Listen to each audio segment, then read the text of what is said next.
സിരിജി, അസർബൈജാനും അർമേനിയയും തമ്മിൽ 35 വർഷമായി ശത്രുക്കളെ പോലെയാണ്.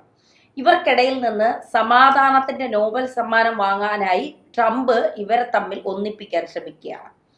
അപ്പോൾ ഈ 35 വർഷത്തെ പിണക്കമെല്ലാം മാറ്റാൻ ട്രംപ് വരുമ്പോൾ ട്രംപിന്റെ ഈ ഐഡിയ ഒക്കെ കൊണ്ടുപോയി വേറെ വല്ലയിടത്തും വയ്യി എന്നാണ് പിന്നെ ഇറാൻ പറയുന്നത്. എന്താണ് ട്രംപിന് ഇതിലൂടെ നൊബേൽ സമ്മാനം കിട്ടാൻ വല്ല സാധ്യതയുണ്ടോ? അല്ല, ശരിക്കും പറഞ്ഞാൽ ഈ അസർബൈജാനും അർമേനിയയും തമ്മിലുള്ള ഒരു വൈരാഗ്യത്തിന് വർഷങ്ങളുടെ പഴക്കമുണ്ട്. എത്രയോ പതിറ്റാണ്ടുകളായിട്ട് ഇവർ തമ്മിൽ അത്ര രസത്തില്ല. മാത്രമല്ല, അസർബൈജാൻ എന്ന് പറയുന്നത് മുസ്ലിം ഭൂരിപക്ഷ പ്രദേശമാണ്.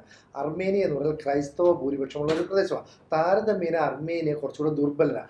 അവരെ അസർബൈജാൻ കീഴടക്കാനുള്ള എല്ലാ ശ്രമങ്ങളും നടത്തുന്നുണ്ട്.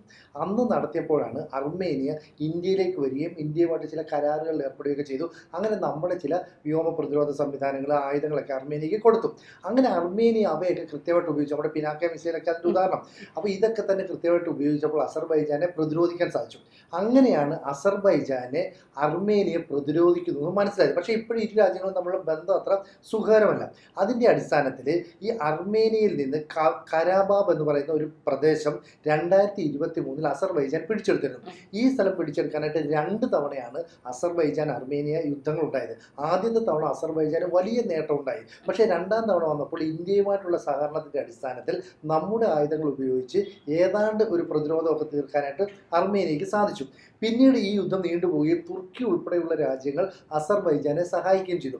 ശരിക്കും പറഞ്ഞാൽ ജിയോ പൊളിറ്റിക്സ് എടുക്കുകയാണെങ്കിൽ പാകിസ്ഥാനെ നേരത്തെ സഹായിച്ച രാജ്യങ്ങളുടെ കൂട്ടത്തിൽ തുർക്കിയുണ്ട്. ഈ തുർക്കിക്കൊപ്പം അസർബൈജാനും ഉണ്ട്. അപ്പോൾ ഈ അസർബൈജാനെയൊക്കെ പിന്നീട് നമ്മൾ ഒറ്റപ്പെടുത്തി. കാരണം ഇന്ത്യയിൽ നിന്ന് നിരവധി ടൂറിസ്റ്റുകളൊക്കെ അങ്ങോട്ടേക്ക് പോയിരുന്നു. ഇതൊക്കെ നിർത്തി. ഇപ്പോൾ പറഞ്ഞു വരുന്നത് എന്താണെന്ന് വെച്ചാൽ, ഡൊണാൾഡ് ട്രംപ് ഇടപെട്ടിട്ട് അസർബൈജാനും അർമേനിയയും തമ്മിൽ ഒരു സമാധാന കരാറിലേക്ക് പോകുന്നു. ഇതിൻ്റെ ലക്ഷ്യം എന്ന് പറയുന്നത് ഈ നഖ്വിജാൻ എന്ന് പറയുന്ന ഒരു മേഖലയിലൂടെ ഒരു സാമ്പത്തിക ഇടനാഴി സൃഷ്ടിക്കാൻ, അല്ലെങ്കിൽ ഒരു ട്രാൻസ്പോർട്ടിംഗ് ഇടനാഴി, എന്താ പറയുന്നത്, ഒരു ഗതാഗത ഇടനാഴി സൃഷ്ടിക്കാനായിട്ട് ശ്രമിക്കുന്നു. അങ്ങനെ സൃഷ്ടിച്ചു കഴിഞ്ഞാൽ മറ്റ് രാജ്യങ്ങളിലേക്ക് വ്യാപാര ബന്ധങ്ങൾ മെച്ചപ്പെടുത്താനായിട്ട് സാധിക്കും. പക്ഷേ ഈ വ്യാപാര ബന്ധം മെച്ചപ്പെടുത്താൻ ശ്രമിക്കുമ്പോൾ നമ്മൾ വിചാരിക്കും തുർക്കി അതിനെ എതിർക്കണ്ടേ. കാരണം തുർക്കിക്ക് ഈ അർമേനിയയെ കീഴ്പ്പെടുത്താനായിട്ട് എല്ലാ സഹായം ചെയ്യുന്നത് അസർബൈജാന് ചെയ്തു കൊടുക്കുന്നുണ്ട്. അപ്പോൾ തുർക്കി എന്തുകൊണ്ട് മിണ്ടുന്നില്ല? തുർക്കിയെ സംബന്ധിച്ചിടത്തോളം ഒരു വിശാല തുർക്കി രൂപീകരിക്കുക എന്ന് പറയുന്നത് അവിടുത്തെ ഭരണാധികാരിയുടെ ലക്ഷ്യമാണ്. അപ്പം എർദോഗൻ എന്ന് പറയുന്ന അവിടുത്തെ ഭരണാധികാരിക്ക് വിശാലമായ പല ലക്ഷ്യങ്ങളുമുള്ള കൂട്ടത്തിൽ തന്നെയാണ് മുസ്ലിം ഭൂരിപക്ഷ രാജ്യങ്ങളെല്ലാം കൂടെ ഒന്നിച്ച് നിൽക്കണമെന്ന് താല്പര്യപ്പെടുന്നത്. ശരിക്കും പറഞ്ഞാൽ ഈ തുർക്കി എന്ന് പറയുന്നത് സുന്നി ഭൂരിപക്ഷമുള്ളതാണ്. ഈ അസർബൈജാനും സുന്നി ഭൂരിപക്ഷമാണ്. അപ്പോൾ സുന്നി ഭൂരിപക്ഷമുള്ള ഈ രാജ്യങ്ങളുടെ അതിർത്തി കിടക്കുന്നതെന്ന് പറഞ്ഞാൽ ഇറാനിലാണ്. എന്ന് പറഞ്ഞാൽ ഷിയ മുസ്ലിങ്ങൾക്ക് ഭൂരിപക്ഷമുള്ള മേഖല. ആ മേഖലയിലുള്ള ഇറാന് ഇവർ രണ്ടുപേരും കൂടെ ഒന്നിക്കുന്നത് താല്പര്യമില്ല. ഇവിടെ ഡൊണാൾഡ് ട്രംപ് ഇടപെട്ട് ഇത്തരം ഒരു നീക്കം നടത്തി കഴിഞ്ഞാൽ അമേരിക്കയ്ക്ക് അതിൻ്റെതായ നേട്ടങ്ങളുണ്ടാകും. മാത്രവുമല്ല, നേരത്തെ തന്നെ പറഞ്ഞതുപോലെ ട്രംപിന് നോബൽ സമ്മാനം വേണമെന്നുള്ളൊരു താല്പര്യമുണ്ടല്ലോ, അതിന് കുറേ രാജ്യങ്ങൾ പിന്തുണയ്ക്കണം. ഇവിടെ ഈ ട്രീറ്റിക്ക് മധ്യസ്ഥം വഹിച്ചു എന്നുള്ളത് കൊണ്ട് തന്നെ അസർബൈജാനും അർമേനിയയും സ്വാഭാവികമായിട്ടും ഡൊണാൾഡ് ട്രംപിനെ പിന്തുണയ്ക്കും, അല്ലെങ്കിൽ അദ്ദേഹത്തിന് നോബൽ സമ്മാനം വേണമെന്ന് റെക്കമെൻഡ് ചെയ്യും. നമുക്കറിയാലോ, പാകിസ്ഥാനും ഇന്ത്യയും തമ്മിലുള്ള യുദ്ധത്തിൽ ഞാനാണ് മധ്യസ്ഥം വഹിച്ചത്, ഞാനാണ് ഇത് യുദ്ധം തീർത്തതെന്ന് ഇപ്പോഴും ട്രംപ് പറഞ്ഞുകൊണ്ടിരിക്കുക. അതിൻ്റെ അടിസ്ഥാനത്തിൽ പാകിസ്ഥാൻ പറഞ്ഞിരുന്നു ഈ ട്രംപിന് നോബൽ സമ്മാനം കൊടുക്കണം, ഇയാൾ വലിയ വ്യക്തിയാണെന്നൊക്കെ പറഞ്ഞു. അതുപോലെ ഇവരും പറയണമെന്നാണ് പറയുന്നത്. പക്ഷെ അങ്ങനെ പറയുമോ എന്നുള്ളത് നമ്മൾ കാത്തിരുന്ന് കാരണം അസർബൈജാൻ്റെ എക്കാലത്തെയും വലിയ ലക്ഷ്യം എന്ന് പറയുന്നത് അർമേനിയയെ കീഴ്പ്പെടുത്തി അവിടെ തങ്ങളുടെ ആധിപത്യം സ്ഥാപിക്കുക എന്നുള്ളതാണ്. അപ്പോൾ തുർക്കിക്കും ആ നിലപാട് ഉണ്ടാകുമെന്ന് കരുതിയെങ്കിലും തുർക്കി ചില വിട്ടുവീഴ്ചകൾ നടത്തി. കാരണം ഈ മേഖലയിലേക്ക് കടന്നു കയറുക എന്നുള്ളത് തുർക്കിയുടെ ആവശ്യം കൂടിയാണ്. അപ്പോൾ തങ്ങൾക്ക് താല്പര്യമുള്ള മേഖലകളിലേക്ക് കടന്നു പോകാനുള്ള ഒരു ഇടനാഴി ഇവിടെ തുറക്കപ്പെടും. ഇടനാഴി എന്ന് പറയുമ്പോൾ നമ്മൾ ഒറ്റയടിക്ക് അത് ട്രെയിൻ മാർഗം അല്ല റെയിൽവേ പാതകളാണോ അങ്ങനെ ചിന്തിക്കാൻ പാടില്ല. അത് കപ്പൽ മാർഗമുള്ള ഗതാഗതം ഉണ്ടാകാം, റോഡ് മാർഗമുള്ളതുണ്ടാകാം, ട്രെയിൻ മാർഗമുള്ളതും ഉണ്ടാകാം. അപ്പോൾ എല്ലാ തരത്തിലും ഇത്തരത്തിലുള്ളൊരു വ്യാപാര പാത അവിടെ തുറക്കപ്പെടും. ഈ വ്യാപാര പാത തുറക്കപ്പെടുന്നത് അമേരിക്കയ്ക്കും സാമ്പത്തികമായ നേട്ടത്തിന് ഇട നൽകും. അപ്പോൾ അർമേനിയ എന്ന് പറയുന്ന ക്രൈസ്തവ രാജ്യത്തെ അസർബൈജാനും തുർക്കിയും ഉൾപ്പെടെയുള്ള ഇസ്ലാമിക ഭൂരിപക്ഷമുള്ള രാജ്യങ്ങൾ ആക്രമിച്ച് കീഴ്പ്പെടുത്തുന്നു എന്നുള്ള ഒരു ഇമേജാണ് ലോകത്തിന് മുമ്പിൽ ഉണ്ടായിരുന്നത്. ആ ഇമേജ് ഉള്ളത് കൊണ്ടാണ് അർമേനിയ ഇന്ത്യയുമായിട്ട് കൂടുതൽ കരാറിൽ ഏർപ്പെടുന്നത്. അങ്ങനെയാണ് ഇന്ത്യ കൂടുതൽ ആയുധങ്ങൾ നൽകുന്നത്. ഇവിടെ ഇന്ത്യയും അമേരിക്കയും തമ്മിൽ ചില താരിഫുമായി ബന്ധപ്പെട്ട തർക്കമുണ്ട്. ഈ തർക്കത്തിൽ ഇന്ത്യയും അർമേനിയയും തമ്മിൽ കൂടുതൽ അടുക്കുന്നത് അമേരിക്കയ്ക്ക് താല്പര്യമില്ല. കാരണം ഇന്ത്യക്ക് ആ മേഖലയിലേക്ക് കടന്നു വരാനുള്ള ഒരു സാഹചര്യം അവിടെ ഒരുക്കപ്പെടുന്നുണ്ട്. മാത്രമല്ല ഇന്ത്യ തുർക്കിയെ മാറ്റി നിർത്തിയിട്ട് ഗ്രീസുമായിട്ട് വ്യാപാര ബന്ധങ്ങൾ, സൈനിക ബന്ധങ്ങളൊക്കെ മെച്ചപ്പെടുത്താനായിട്ട് ശ്രമിക്കുന്നുണ്ട്. അപ്പോൾ ഗ്രീസുമായിട്ട് അവിടെ ഒരു ബന്ധം വരുന്നു, ഇപ്പുറത്ത് അർമേനിയയുമായിട്ട് ബന്ധം വരുന്നു. ചുരുക്കം പറഞ്ഞാൽ ആ മേഖലയിൽ ഇന്ത്യ സ്വാധീനം ഉറപ്പിക്കുന്നു എന്നുള്ളത് അമേരിക്ക മനസ്സിലാക്കുന്നുണ്ട്. അപ്പോൾ അമേരിക്കയെ സംബന്ധിച്ചിടത്തോളം അവിടെ ഡൊണാൾഡ് ട്രംപ് എന്നുള്ള ഭരണാധികാരിയെ മാറ്റി നിർത്തണം. കാരണം അമേരിക്ക എക്കാലവും നിയന്ത്രിക്കുന്നത് ഡീപ് സ്റ്റേറ്റ് പോലെയുള്ള ഒരു കൂട്ടം ആളുകളുടെ സംഘടന.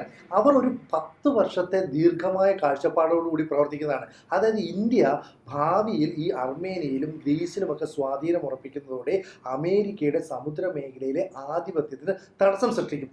അത് മുന്നിൽ കണ്ടുകൊണ്ട് അവർ ഇപ്പോഴേ പ്രതിരോധം സൃഷ്ടിക്കാനായിട്ട് ശ്രമിക്കുന്നു. അപ്പോൾ 3 പതിറ്റാണ്ടിലേറെയായിട്ട് നിൽക്കുന്ന രണ്ട് രാജ്യങ്ങളുടെ വൈരാഗ്യത്തെ അല്ലെങ്കിൽ ശത്രുതാ മനോഭാവത്തെ ഇല്ലാതാക്കുന്നവരാണ് ഡൊണാൾഡ് ട്രംപ്.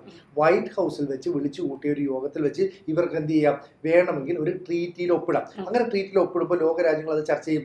അവിടെയും അമേരിക്കൻ പ്രസിഡന്റ് വലിയ ഗുണം ചെയ്യും. ഇതാണ് ട്രംപ് മുൻകൂട്ടി കാണുന്നത്. പക്ഷേ ഇറാൻ വന്നിച്ച് പറയുന്നു, ഇത്തരം ഒരു നീക്കവുമായിട്ട് പോകുന്നത് ഞങ്ങൾക്ക് ഭീഷണിയാണ്. കാരണം അമേരിക്ക എന്ന് പറയുന്നത് ഇറാന്റെ പ്രഖ്യാപിത ശത്രുവാണ്. ഈ അസർബൈജാൻ അല്ലെങ്കിൽ അർമേനിയ തമ്മിലുള്ള ബന്ധത്തിന്റെ ഫലമായിട്ട് ഒരു ട്രാൻസ്പോർട്ടിംഗ് കോറിഡോർ ഉണ്ടാക്കുമ്പോൾ അതിലേക്കൂടെ അമേരിക്കയ്ക്ക് കടന്നു വരാം എന്ന് പറഞ്ഞാൽ അസർബൈജാന്റെ അതിർത്തിയിലുള്ള ഇറാന് നേരെ പോർമുഖം തുറക്കാനുള്ള പുതിയൊരു വഴിയാകും.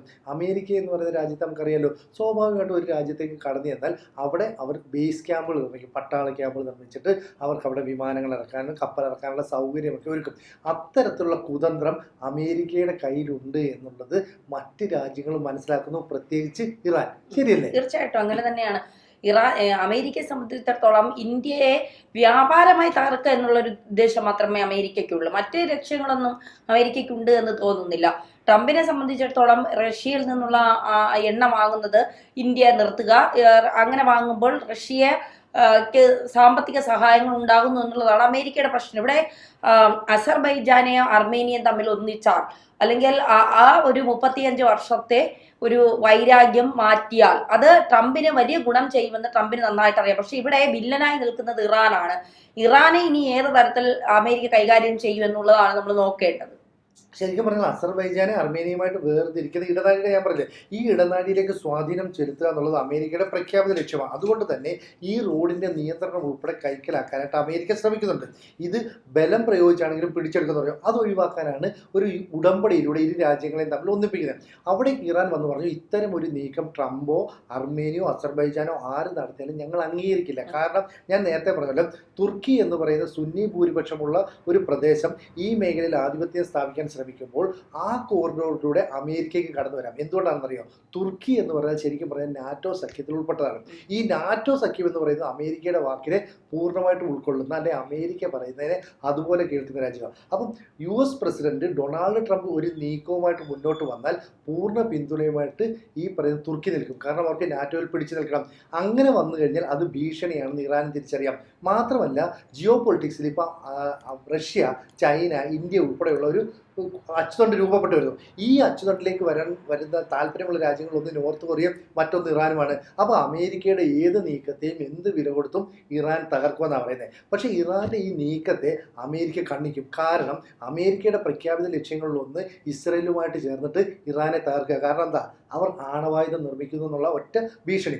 അതുകൊണ്ട് തന്നെ അത്തരം ഒരു നീക്കവും അമേരിക്ക മുന്നിൽ കാണുന്നുണ്ട്. എന്തായാലും ഈ അസർബൈജാനും അർമേനിയയും തമ്മിലുള്ള ഒരു ശത്രുതാ മനോഭാവത്തിന് ഇപ്പോൾ താൽക്കാലികമായെങ്കിലും പരിഹാരമായിരിക്കുകയാണ്. ഇനി ഇരു രാജ്യങ്ങൾക്കും ഇടയിൽ പ്രശ്നങ്ങൾ ഉണ്ടാകില്ല. മാത്രമല്ല ഒരു ഇടനാഴി അതിൻ്റെ ഇടയിലൂടെ സൃഷ്ടിക്കുന്നുണ്ട്.